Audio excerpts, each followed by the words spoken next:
От тук започва България. От подножието на това плато, под скалите на тази крепост. Символ на хилядолетна история, увековечена в камък и бетон. Град, в който всяка улица води към история, всяка гледка към вдъхновение. Шумен.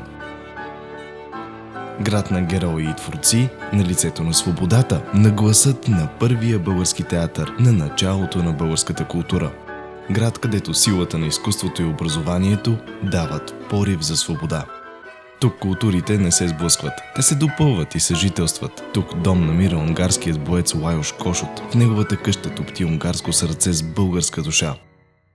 Тук Тумбул Джамия разказва за съжителство и красота. Шумен е глас с много езици, но с едно сърце. Тук се ражда музиката, която формира българския дух.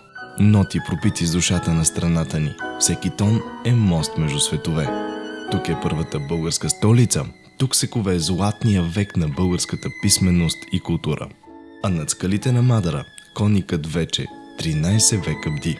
Камъкът пази това, което думите не могат да разкажат. Планината тук не е преграда. Тя е дом, а окото – прозорец към света. В Кабиюк традицията не е минало, а дъхът на деня. Чистокръвни коне, земя и хора в хармония. Шумен не е просто град.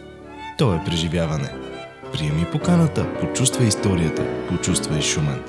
Ела и виж, откъде започва България.